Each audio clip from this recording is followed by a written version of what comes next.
G'day guys, this is Lil Tomo here again with another Sonic the Hedgehog toy review. As we all know, this is the blue guy, Sonic the Hedgehog, and he appears to have some cables here with him, so I guess he'll be cabling something in the household maybe? Don't know if that's his part-time job. Anyway, we'll put him aside and let him do that, and we'll get straight into the actual item. So the actual item I'm going to be reviewing today is a Sonic the Hedgehog Hot Wheels from Mattel Crash and Smash bike toy, which is pretty nifty. Now, as you can probably already gather, this item was released by Mattel.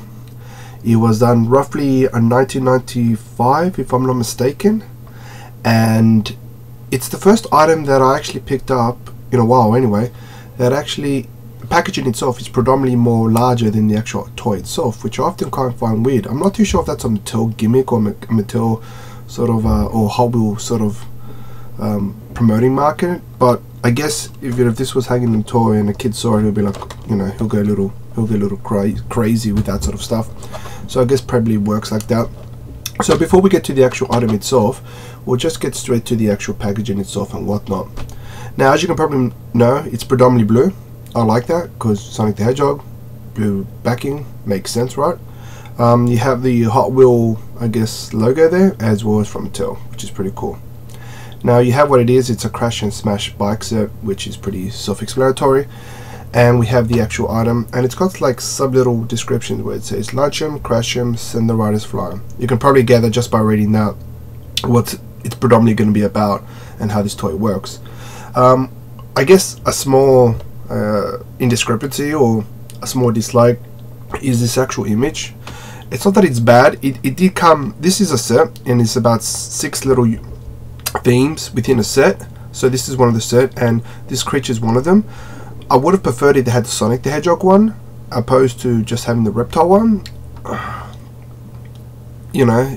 But hey, that's, you can't really change that, right? It's what it is, what they chose to do. I guess it's, you know, cost them too much money to print them or something like that. Anyway, now before we get, you know, zooming into the actual image itself of the actual toy, we'll look at the back and I'll explain what it means about how it works and its various I guess themes and whatnot. Now once again, pardon me, once again, here it is. Predominantly you got the Hot Wheels, you got Mattel, and this is the first theme. This is a Sonic the Hedgehog, as you can probably tell. Now it's quite weird that he's sitting there posed. He just sits on the actual bike holding 2 rings, not holding the handlebar or anything. So of course this guy is going to crash into something and just fly off it. You know, if you're not holding into anything, you know, it doesn't really make sense. You have a character from Steelix or Streaks, Streaks, that's how it's pronounced. From Street Sharks, that's a pretty good cartoon at the time. We have Skull Rider, he's just a generic one with their made. We have obviously the one that appeared on the front, which is Reptile, which is pretty cool. You have Judge Dredd. And we have a character from the Cyber Force. Now it's telling you to collect them all and to face off your favorite heroes and see who's king of the road. I just collected the Sonic one. I'm not too big on the whole collecting everything else, so I'm just going to collect the Sonic since, you know, that's what I enjoy most. Now this is the actual way it works. I was bringing as close as possible. Okay, so as you can see, the bike goes onto the little slider, and it hooks in, and you pull back, you press the little lever, the bike rides off, and whatever wall it crashes into, the actual little toy itself will just fly off. So yeah, I'll briefly, I'll get in as close as possible. So step number 1, drop hook into slot at point furthest from tab, roll backwards until tab pops out. 2, push tab to launch bike at full throttle speed. 3, crash, ejector seat, flips rider sky high on impact. And the last one, if I can read that, reset, press ejector seat closed and replace rider on seat peg, which is yeah, predominantly how it's done. So yeah, it's how all the actual little figurines work. I'll go to the actual item now here. So the way it works more or less is Sonic the Hedgehog goes onto the bike. The bike as, okay, I'm not supposed to zoom in. Okay, So yeah, Sonic the Hedgehog gets onto the bike. The bike has a little hook, as you can probably tell, and that's a little actual launcher. Now I'm not going to remove this item out of the actual packaging because it would actually destroy the overall packaging. And I do like it like this. If I do get another one, if I find another one, I'll do a more thorough review on it. So we'll stick to this one now. It's good enough as it is. So yeah, it gets on the actual launcher pad, which is pretty nifty. And yeah, as you can see, the launcher pad has some little crevices there, implying that it's going to max speed or whatnot and whatnot. So we'll review slowly the actual item itself. You have Sonic the Hedgehog there. His legs are way too spread for my liking. Looks like he's submitting to something. He has 2 rings.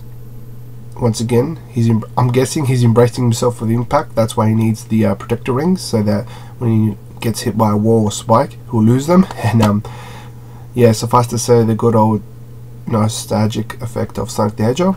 Now his bike is probably by far the most interesting. It doesn't really, I don't know how it works. I don't know what they thought about it when they basically designed his bike. I would have preferred them to have like a sleeker bike, maybe a chopper, maybe a sport bike, and have blue streaks. But hey, they chose red, and it looks more like a Harley than anything else. So that's the actual overall item. It's a nice toy if you're into playing with these sort of stuffs and just going wild. Me personally, I just have it there because I don't obviously play with bikes or anything. I just have it there for collection purposes. Now in terms of Rarity, I do see this pop up every now and then.